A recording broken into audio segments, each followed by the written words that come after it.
नमस्कार, आपके साथ मैं हूं मीनाक्षी कटवाल। किसान आंदोलन का आज 19वां दिन, लेकिन अब तक अपनी मांगों को लेकर किसान लगातार प्रदर्शन कर रहे हैं और आज किसान भूख हड़ताल पर हैं।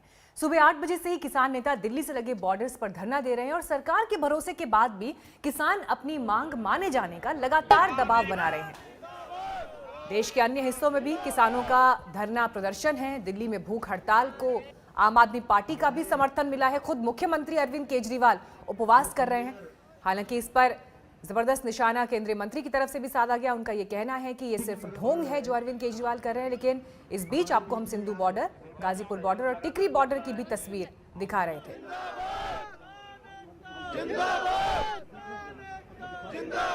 सुबह 8 बजे से किसान नेता भूख हड़ताल पर बैठे और शाम 5 बजे तक ये उपवास जारी रहेगा, यानी 9 घंटे का ये उपवास होगा। कोशिश यही कि सरकार कानून वापस ले। इस मांग के साथ 19वां दिन है आज ये किसानों के धरने का।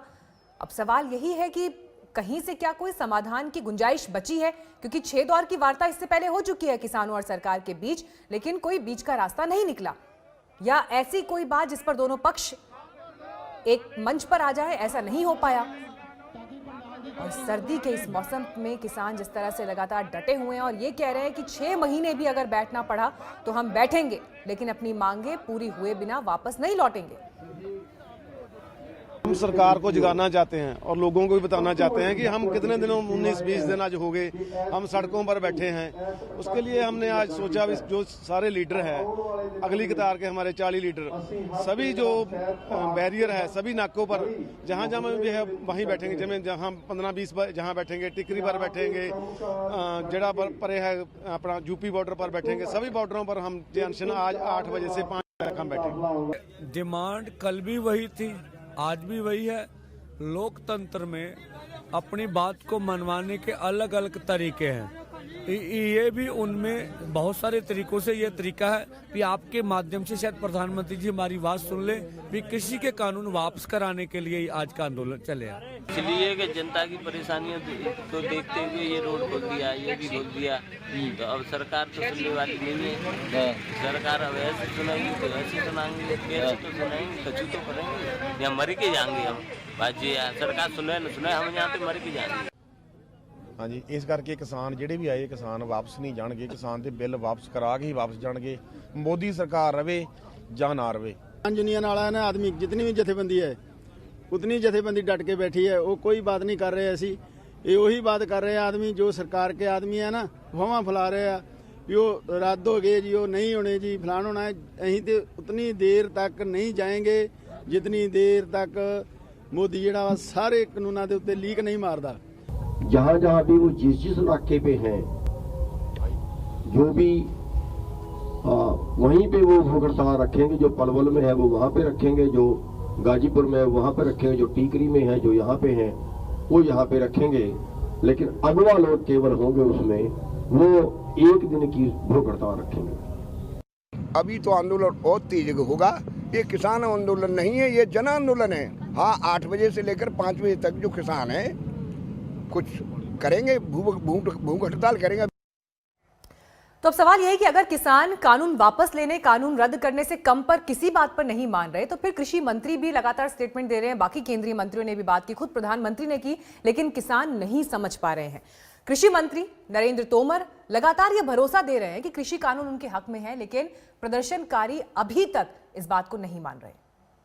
स्वामीनाथन साहब भी बोलते रहे, नेशनल फार्मर कमीशन भी बोलता रहा, प्लानिंग कमीशन भी बोलता रहा, नीति आयोग भी बोलता रहा, लेकिन पुरानी सरकार नहीं कर पाई। मनमोहन सिंह साहब ने भी कई बार आग्रह किया, लेकिन वो नहीं कर पाए। लेकिन आज ये हो गया है तो इसके बारे में दुष्प्रचार किया जा रहा है। गृह मंत्री जी बोल रहे हैं भी हमारा तो इज्जत का सवाल है कानूनों को लिए, तो फिर मीटिंग का आगे सवाल कैसे पैदा होगा जब उन्होंने पहले रिजल्ट दे दिया। हाँ, स्वयं प्रधानमंत्री जी आगे आए, सभी यूनियन को बुलाए, तो सब जाने के लिए तैयार है। उनको पता भी प्रधानमंत्री जी कृषि कानून वापस करने की क्षमता रखते हैं। अभी जो जिन लोगों ने भय और भ्रम का भूत खड़ा किया है, ये वो साजिशी सियासी सिंडिकेट है जो पूरी तरह से जनता द्वारा नकार दिया गया है। मंडियां सुरक्षित हैं, खेत खलिहान सुरक्षित हैं, एमएसपी सुरक्षित है, और यही नहीं मोदी जी के शासनकाल में रिकॉर्ड एमएसपी के जरिए भुगतान हुआ है, रबी के भी और खरीफ की भी फसलों का।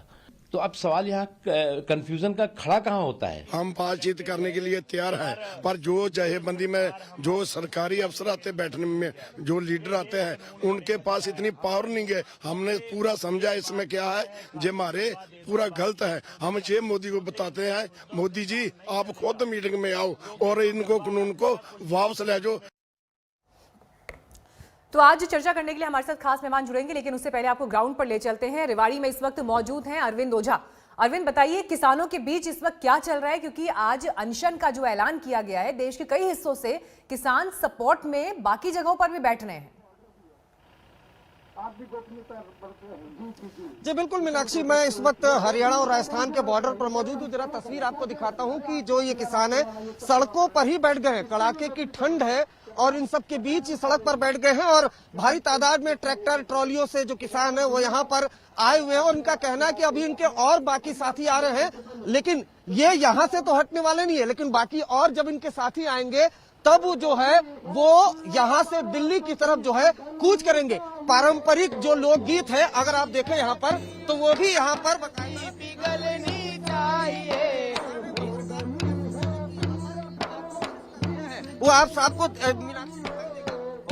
अगर आपको दिखाएं तो जो आमरण अनशन है उस पर भी किसान जो नेता है वो यहाँ पर बैठ गए। हम आपसे कुछ देर बाद आपको बात कराएंगे, लेकिन फिलहाल की जरा अगर तस्वीर अगर आप यहाँ पर देखें तो तस्वीर ये है कुछ इस तरह कि जो पूरा राजस्थान से हरियाणा की तरफ जो रास्ता आता है वो देखिए किस तरीके से यहाँ पर पूरी तरह से ब्लॉक हुआ है। हरियाणा की पुलिस एक तरफ है, बॉर्डर के दूसरी तरफ अगर बात करें तो राजस्थान की पुलिस है। और इन सब के बीच जो यहाँ पर जो धरना है किसानों का वो लगातार जारी है। जरा आप ये देखिए, जरा यहाँ पर बकायदा इस पर लिखा हुआ किसान बचेगा तो देश बचेगा, यानी जो सिंघू बॉर्डर और जो टीकरी बॉर्डर का नजारा है वही नजारा यहाँ पर है। लेकिन हम कुछ किसानों से ही बात करने की यहाँ पर कोशिश करते हैं।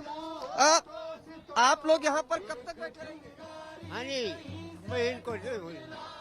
हम लोग यहाँ पर जब तक बैठे रहेंगे जब तक सरकार हमारी मांगे नहीं मान लेती। तीनों कानूनों को रद्द करो और एमएसपी की गारंटी दो। जो बिजली पानी विधेयक है उसको वापस लो। और हम लोग 1 दिन 2 दिन 10 दिन ये अचानक से टूट कैसे गई बातचीत? तो सरकार चकमा दे रही है, बात कहाँ कर रही है? सरकार तो खाली बरगला रही है, बरगलार फूट डाल रही है, बात नहीं कर रही है ना।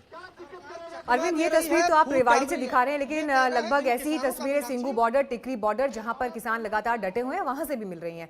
खास मेहमान जुड़ गए हैं कांग्रेस पार्टी से, अभय दुबे जी हमारे साथ आ गए हैं और कृषि विशेषज्ञ विजय सरदाना जी भी जुड़ गए हैं लाइव चर्चा में हमारे साथ। शुरुआत में विजय सरदाना जी आपके साथ करना चाहूंगी। देखिए, किसान ये कह रहा है कि जब तक हमारी बात सुनी नहीं जाती वापस नहीं लौटेंगे, चाहे इस ठंड में अगले 6 महीने अगले 4 महीने क्यों ना बैठना पड़े। सवाल यह है सरकार पर भरोसा क्यों नहीं कर पा रहा है किसान? देखिए, ऐसा है कि किसान को तो सरकार पे भरोसा है ही है, इसमें तो कोई आर्ग्यूमेंट नहीं है। अगर ऐसा नहीं होता तो देश में 60 करोड़ किसान परिवार से संबंधित लोग हैं। समस्या ये है कि इसके पीछे कुछ लोग हैं, हम माने या ना माने, जिनका हित इन नए कानूनों से हर्ट होता है। और कोई भी इंसान कानून पढ़ ले, लाइन बाय लाइन पढ़ ले और ये देखे कि किसका फायदा है किसका नुकसान है। जिसका नुकसान है वो निश्चित रूप से चिंतित होगा और वो प्रोटेस्ट करेगा, यह मैं मानता हूँ। इसके अंदर तो आपको डेमोक्रेसी ये में लग रहा है कोई कि जो लोग वहाँ बैठे हैं वो किसान नहीं है? देखिए, आप समझिए इस बात को। अब ये चीज आपको समझ नहीं है, वहाँ जो अलग-अलग बॉर्डर्स पर नहीं, सुनिए, आपने नहीं, आप पहले मेरी बात सुनिए। नहीं सर, आप मेरी बात सुनिए। हमारे जो संवाददाता हैं वो वहाँ पर गए हैं, वहां पर लोगों से बात की है। अभी अरविंद ओझा आपको रेवाड़ी से दिखा रहे थे, जो ये बता रहे हैं कि इस समय नुकसान पहुंच रहा है। तो ये बात तो ठीक नहीं है ना कि आप आउटराइटली रिजेक्ट कर दें जो प्रदर्शन कर रहा है, इतनी सर्दी में बैठा है वहां पर, तो बिना किसी परेशानी तो वहां नहीं बैठा होगा। ऐसा है मैडम, आप इस बात को समझिए, ये दुनिया बड़ी विचित्र होती है, ठीक है? थोड़ा सा पूरी बात करने दीजिए, आप सीधा कंक्लूजन पे आ जाते हैं एज ए एंकर। आप डिटेल में समझना। मुझे सर आप एंकरिंग मत सिखाइए, ठीक है? मैं आपसे ये पूछ रही हूँ, आप कृषि विशेषज्ञ के तौर पे आए तो उसी हिसाब से मुझे जवाब दीजिए। मैं आपसे आप मुझे पॉइंट पर जवाब दीजिए, ठीक है? पॉलिटिकल जवाब मुझे बीजेपी से और कांग्रेस से जो मेहमान आए हैं वो देंगे। मैं आपसे ये पूछ रही हूँ कृषि एक्सपर्ट के तौर पर कि किसान भरोसा क्यों नहीं कर पा रहा है, तो आप मुझे उन पॉइंट्स पर जवाब दीजिए। आपने 3 मिनट का सवाल पूछा, मेरे को 2 मिनट बोलने देंगे?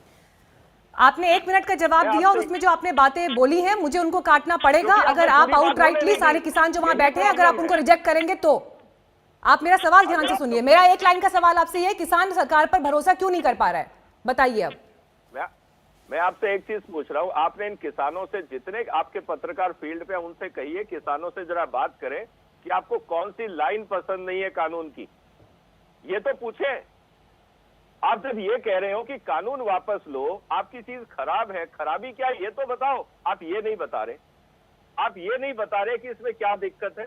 आप ये कानून वापस लो। कल अगर मैं वापस ऐसे दूसरा किसान ग्रुप कोर्ट में जाता है कि सरकार मनमर्जी से कानून बनाती है, मनमर्जी से वापस लेती है, बगैर किसी डिफेक्ट के आपने कानून वापस ले लिया, जब तक आप डिफेक्ट नहीं बताओगे आप चीज को रिजेक्ट कैसे कर रहे हो?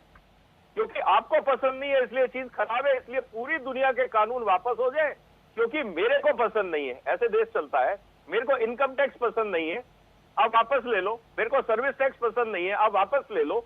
ऐसे होगा सारे देश में तो कल सारे व्यापारी सड़क पे आ जाएंगे, सर्विस टैक्स वापस लो। फिर सारे टैक्स पेयर सड़क पे आ जाएंगे, इनकम टैक्स वापस लो। या आप देश चलाओगे या अराजकता चलाओगे? ये बेसिक सवाल आप लोग पूछते नहीं किसानों से। विजय सरदाना जी, डिफेक्ट क्या है, कमी क्या है? विजय सरदाना जी 14 साल हो गए हैं बिहार में मंडी सिस्टम खत्म हुए, ठीक है? वहां के किसानों की आय देश में न्यूनतम है। 3 लाख से ज्यादा किसानों ने अब तक आत्महत्या की है। 3 लाख से ज्यादा किसानों ने अब तक आत्महत्या की है। जो आपका आंकड़ा है, 50% किसानों के ऊपर कर्ज है। 50% किसानों के ऊपर कर्ज है। सरकार दावा कर रही है कि अगले साल से किसानों की आय दोगुनी हो जाएगी। जो डेडलाइन दी थी उसके लिए भी 1 साल बचा है सिर्फ। और किसान अगर बॉर्डर पर बैठा है तो आप उसे आउटराइटली रिजेक्ट कर देंगे ये बोलते हुए कि इन्हें पता ही नहीं है कि क्या किस बात में दिक्कत हो रही है। और आपको ये लगता है कि सरकार जो प्रेजेंटेशंस दे रही है उससे खेती में जो हल लगाता है किसान अपने हाथ से और पैर से, जो वहां पर मौजूद है, जो इस बारिश को सहता है, जो इस हर तरह के मौसम को सहता है, उसे आप प्रेजेंटेशन देके समझा लेंगे। कम से कम जब बातचीत हो तो इतनी गुंजाइश होनी चाहिए कि जो इंसान वहां पर बैठा है प्रदर्शन करने के लिए उसे आप आउटराइटली रिजेक्ट ना करें। इतनी मिनिमम एक्सपेक्टेशन आपसे की जाएगी। इस देश में हर सेक्टर के लोगों की आय दोगुनी हो गई है। एक इंसान को भी एक इंसान जो किसी नॉर्मल जॉब प्रोफाइल में होता है उसे भी एक इंक्रीमेंट मिलता है। किसानों को कितना इंक्रीमेंट मिल पाता है? बीते 70 सालों में किसानों के साथ क्या हुआ है? किसी एक दल की बात नहीं है यहाँ पर, लेकिन प्रॉब्लम ये है कि हम ये एड्रेस ही नहीं करना चाहते हैं। प्रॉब्लम ये है कि हम एड्रेस ही नहीं करना चाहते हैं। इसी बातचीत को यहीं से आगे मैं दूसरे मेहमानों के पास भी लेके जाना चाहूंगी। ठीक है, मैं आपके पास दोबारा आऊंगी, आप कंप्लीट करिएगा। सुधांशु त्रिवेदी जी, अनशन पर आज बैठे हैं किसान। 19वां दिन है ये आंदोलन का और शायद बीते 6 साल में जब से मोदी सरकार है देश में, सबसे बड़ी चुनौती इस वक्त आपके सामने है। सुधांशु जी, आपको आवाज मिल रही है? जी, 6 साल की सबसे बड़ी चुनौती इस वक्त आपके सामने है सुधांशु जी। अन्नदाता जो देश को अन्न देता है आज अनशन पर बैठा है।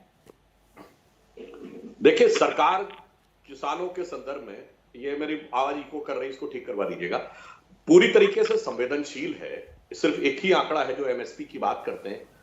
उससे पहले के 10 साल में 3.25 लाख करोड़ रुपए की एमएसपी दी गई थी और पिछले 6 साल में लगभग 8 लाख करोड़ रुपए की एमएसपी दी गई, यानी 2.5 गुने से अधिक एमएसपी की अभी दरें जो हैं उन्होंने अनाउंस की। परंतु अभी मैं जो बात सुन रहा था, आपने विजय सरदाना जी से बात कही, ठीक है, किसानों को अविश्वास है। मैं विनम्रता से पूछना चाहता हूं, आपस में कितना विश्वास है किसानों में?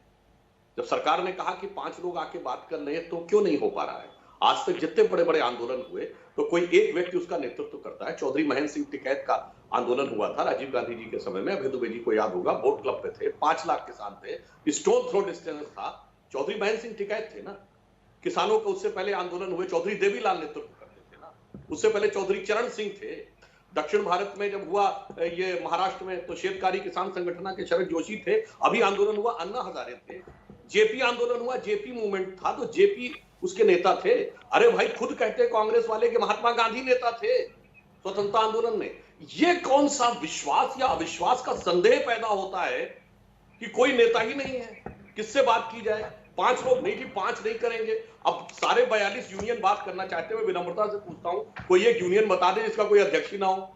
कह दी नहीं तो हमारे जितने 5,000 सदस्य हैं या 20,000 सदस्य हैं सबके सब बात करेंगे। तो ये जो स्थिति है अपने में संदेह उत्पन्न करती। दूसरा, मैंने कहा अच्छा मान लिया ये कानून वापस ले लिया तो एमएसपी कानूनन हो जाएगा क्या? एमएसपी तो लॉ नहीं था। अब दूसरी बात, अभी आपके ही चैनल पे कल सुरजेवाला जी ने बोला कि सरकार को तो, केंद्र सरकार को तो अधिकार ही नहीं है कृषि पे कानून बनाने का, तो ये गलत है, राज्य सरकारों पे अधिकार है।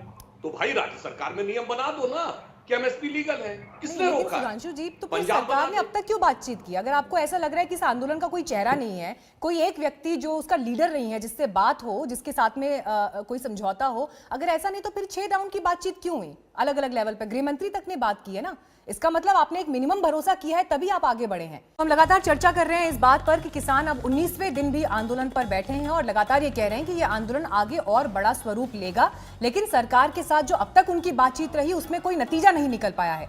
और आज से अनशन की शुरुआत हो रही है। सुबह 8 बजे से शाम 5 बजे तक किसानों का ये अनशन चलेगा। दिल्ली के मुख्यमंत्री भी किसानों के समर्थन में उपवास रख रहे हैं। हालांकि केंद्रीय मंत्री प्रकाश जावड़ेकर ने मुख्यमंत्री अरविंद केजरीवाल पर निशाना साधा और कहा कि वो ढोंग कर रहे हैं किसानों का हितैषी होने का। इस बीच अरविंद केजरीवाल का एक ट्वीट भी आया जिसमें वो ये कह रहे हैं कि आप जहां भी हैं किसान भाइयों के लिए उपवास रखें, लेकिन केंद्रीय मंत्री प्रकाश जावड़ेकर ने इस उपवास को पाखंड बताया। अब सवाल यह है कि एक तरफ सियासत चल रही है लेकिन किसान 19 दिन से सड़क पर, और देश के कई ऐसे हिस्से हैं जहां पर आज किसानों के समर्थन में जो बाकी किसान संगठन हैं, किसान नेता हैं या किसान हैं, वो भी बैठे हैं अनशन पर। खास मेहमान लगातार हमारे साथ जुड़े हुए हैं। अभय दुबे जी, आपके पास में आना चाहूंगी। पहले सेगमेंट में आपके पास में नहीं आ पाई थी। आरोप विपक्ष के ऊपर भी अभय दुबे जी ये लग रहा है कि आप सिर्फ किसानों के मुद्दे को उठा रहे हैं लेकिन अपना राजनीतिक मकसद साधना आपका हित है। और ये सवाल इसलिए क्योंकि अगर कृषि सुधार को लेकर सरकार कोई कानून ला रही है तो वैसे ही सुधारों की मांग और उसके लिए प्रयास तो जब आप लोग सत्ता में थे आपने भी किए थे। हाँ मीनाक्षी जी, देखिए ये बात बिल्कुल ठीक है कि अटल बिहारी वाजपेयी जी से लेकर कांग्रेस पार्टी की जो सरकारें रही है उसने एग्रीकल्चर रिफॉर्म्स पर काम किया है। और अटल बिहारी जी ने एपीएमसी एक्ट 2003 का एक मॉडल एक्ट दिया था क्योंकि वो भी मानते थे कि ये राज्यों का अधिकार है और राज्यों को तय करना चाहिए। मोदी सरकार ने, अहंकारी सरकार ने कुठाराघात किया। अभी सुधांशु त्रिवेदी जी कह रहे थे तो बिल्कुल आप व्यापार पर कानून लाएं सुधांशु त्रिवेदी जी। आप शेड्यूल 7 एंट्री 33 जो ट्रेड है उसके आधार पर लेकर आए, और जो एंट्री 14 है एग्रीकल्चर, वो तो स्टेट सब्जेक्ट है। अब मैं सिर्फ 3 उदाहरण देता हूं आपको मीनाक्षी जी। एक, पहली बात आप देखिए 265 मिलियन टन का प्रोडक्शन था जब कांग्रेस की सरकार थी, और उसके बाद मोदी सरकार आई तो 290 मिलियन टन, मतलब प्रोडक्शन थोड़ा बढ़ गया। लेकिन जो हमारा इंपोर्ट था वो 6,623% बढ़ा दिया मोदी सरकार ने। 134 करोड़ रुपए का इंपोर्ट होता था, अब 11,000 करोड़ रुपए से अधिक का इंपोर्ट होने लगा। जो एक्सपोर्ट था वो 30,000 करोड़ रुपए से घटा दिया। ये मोडस ऑपरेंडी है मोदी सरकार की कि किसानों को नुकसान पहुंचाना है, क्योंकि 94% फसल उनकी बाजार के हवाले है। अभी ये सरदाना साहब कह रहे थे, इनसे पूछिए, खुद सरकार ने 14 गलतियां निकालकर किसानों को दी कि हाँ ये 14 संशोधन है जो हम कर सकते हैं। मोदी सरकार को चाहिए था कि वो किसान भाइयों से देश के पहले बात कर लेते और कानून राज्यों को प्रेरित करते कि राज्य अपने आधार पर बनाए। सुधांशु त्रिवेदी जी ने कहा कि राज्य एमएसपी का क्यों नहीं निर्धारण कर सकते। अरे सुधांशु जी, आप जानते हैं कि नीति और मूल्य आयोग समर्थन मूल्य का निर्धारण करता है और उसके बाद वो देश भर में लागू की जाती है। राज्य अलग अलग ये कानून नहीं बना सकते हैं। समग्रता से सभी राज्यों को बनाने के लिए केंद्र को इसकी पहल करनी होगी। पंजाब ने ये शुरुआत कर दी। सुधांशु जी जवाब दीजिए, फिर हमारे साथ किसान नेता संधू साहब भी आ गए, उनके पास कुछ जाने हैं। फटाफट सुधांशु जी प्लीज आंसर। देखिए, मैं केवल बिंदु पे उत्तर देता हूं। मैंने ये थोड़ी कहा कि एमएसपी राज्य सरकार तय कर दे। मैंने कहा law and order state subject है, किसी भी चीज को अपराध घोषित करना सरकार के हाथ में, राज्य सरकार कर दे। किसने मना किया है? जैसे हमने कई चीजों को अपराध घोषित किया ना अपने राज्य में, धर्मांतरण को अपराध घोषित किया, केंद्र सरकार की परमिशन नहीं चाहिए ना, उसी प्रकार आप कर दीजिए कि एमएसपी जो केंद्र सरकार घोषित करेगी उससे कम पर यदि कोई बेचेगा उसको जेल हो जाएगी। दूसरी बात, कल सुरजेवाला जी ने कहा कि 14 संशोधन हो गए, इसका अर्थ हुआ कि ये गलत है। तो मान्यवर संविधान में तो 100 से अधिक संशोधन हो चुके हैं। इसलिए इस प्रकार की आधारहीन, तर्कहीन, तथ्यहीन बातें नहीं करनी चाहिए। ठीक है, जसविंदर सिंह संधू भी आ गए हैं टिकरी बॉर्डर से हमारे साथ। मैं आ रही हूँ, अभी जी आ रही हूँ आपके पास, एक सेकेंड। संधू साहब, मेरा सवाल आपसे ये है, किसान आज से अनशन पर बैठ रहे हैं, ठंड का ये मौसम है, सरकार को भी इस बात की चिंता है और देश में आम लोगों के मन में भी किसानों के प्रति एक भावना है कि ये मामला जल्द से जल्द सुलझे। लेकिन जब सरकार संशोधन के लिए तैयार है, आपको आश्वासन दे रही है, तो फिर ये जिद कहाँ तक जायज है कि इस तरह से बॉर्डर्स को ब्लॉक कर दिया जाए और यूं ही ठंड में आप लोग बैठे रहें? मैं आपके माध्यम से मैं बताना चाहता हूं कि किसान ऐसे नहीं बैठे, किसी का दिल नहीं करता इस ठंड में बैठने को। ये अपने हक मांग रहे हैं। संशोधन की तो बात ही नहीं, सारा कानून ही रद्द होना चाहिए मैम, जिसमें बहुत बड़ी त्रुटियां हैं। सारा कानून ही काला है जो कि किसान के हक से बिल्कुल अगेंस्ट है। किसान ने, पंजाब के किसान ने वो मेहनत करी, पूरा वर्ल्ड में उसका है। तो ये सरकार ने देखो क्या करा, एक उसके गले पर एक गोडा रख के उसको मारने की कोशिश करी है। ये आराम से नहीं बैठे, इनको बैठना, इसका यहाँ जो देखो, यहाँ की जनता का बहुत सहयोग है, पर यहाँ बैठना जो है ना, वो एक बड़ा बहुत ही मुश्किल कड़ी है। नीचे सोना, ये कोई ऊपर छत नहीं, कुछ नहीं, खाने भूखे प्यासे। चलो संस्थाएं, संधू साहब, जब सरकार और सरकार के मंत्री वो ये कह रहे हैं आपको कि हम आपकी तमाम मांगों को सुनने के लिए, उस पर काम करने के लिए, संशोधनों के लिए भी तैयार है, कानून में जो परेशानियां आपको हो रही हैं उसमें बदलाव करने के लिए तैयार है, लगातार कह रहे हैं ये, तो फिर आप क्यों नहीं भरोसा कर रहे हैं? हम भरोसा किस बात का करें? किसान और आड़तिया, इन्होंने सभी जब से देश अपना आजाद हुआ तब से जो चला आ रहा है, जो चाहते हैं, मान लो किसान और आड़तिया वो कानून चाहते हैं, उसको नहीं मंजूर तो सरकार गले क्यों थोप रही है? उसको नहीं चाहिए। जो लेना नहीं चाहता, जो अडॉप्ट नहीं करना चाहता, उसको धक्के से, पर सरकार तो ये सरकार नहीं हुई, ये डिक्टेटर हुई, डिक्टेटरशिप कर रही है मैम। ये मैं आपके माध्यम से सरकार को बताना चाहता हूँ, सरकार होती है जनता के लिए, जनता की बातों मानने के लिए, बट ये थोड़ा कुछ धक्के से, डंडे से जो लोग जो मानते हैं, जो भला नहीं चाहते, हम कहते हैं, हम भी कहते हैं, किसान भी कहते हैं, हम किसान के पुत्र हैं, हम नहीं चाहते, हमारा पुराना रेंज और भला नहीं चाहते, जो जैसे भले ये करने चाहते हैं वो हम नहीं चाहते। सुधांशु जी, वो ये कह रहे हैं कि जिनके लिए कानून बना है, जब वही नहीं मान रहे हैं, वही इससे खुश नहीं है, तो फिर क्या फायदा? तो फिर क्या अब मैं ये फिर इको कर रहा, ठीक करवा दीजिएगा। जसविंदर जी से मैं विनम्रता से कहूंगा कि सिर्फ 6% किसानों को एमएसपी मिलती है, तो क्या 94% लोग काले कानून में जी रहे हैं? अगर या तो फिर 94% के लिए ठीक है, तो 6 के लिए समस्या क्यों? पंजाब में ही फल और सब्जी को पंजाब की वर्तमान सरकार ने ही बाहर कर रखा है एपीएमसी एक्ट से, तो फल और सब्जी के लिए वो काला है और गेहूं और चावल के लिए सफेद है। थोड़ा सा मन में संदेह उत्पन्न होता है, इसलिए मैं कह रहा हूं इसको खुले दिल से समझने का प्रयास करिए। और केरल में तो सब कुछ काला है, फिर मतलब एक भी चीज ऐसी नहीं है जो एपीएमसी से गवर्न होती हो।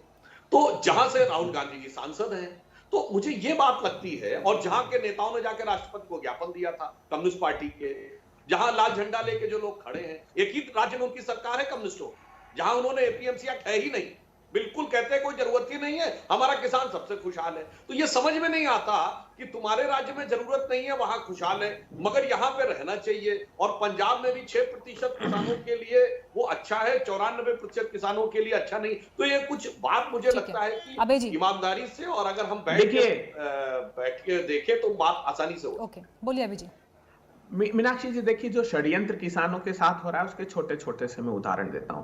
पहली बात तो ये देश को जानना चाहिए कि क्या ये सही नहीं है कि मोदी सरकार ने 2019 11वें महीने में लोकसभा में जवाब दिया कि प्राइवेट मार्केट पहले से 20 राज्य सरकारें ऑपरेट कर रही है, direct marketing, direct sale producer to consumer, contract farming, e trading, unified single licence, जितने इसके प्रावधान हैं, सुधांशु त्रिवेदी जी को समझना चाहिए। अधिसंघ राज्य ने 2003 से लेकर 2019 तक इसको एडॉप्ट कर लिया। फिर ये काले कानून क्यों है, ये समझ लीजिए। मोडस ऑपरेंडी जो है बड़े पूंजीपतियों की 5 जिनसे पूछकर ये काला कानून बनाया है, वो फसलें जब किसानों की बाजार में आती है तब नियोजित रूप से जो संग्रहित की हुई फसलें हैं वो उतार देते हैं और दाम तोड़ देते हैं। सुनिए, शरद पवार जी की चिट्ठी भी सबके सामने है ना।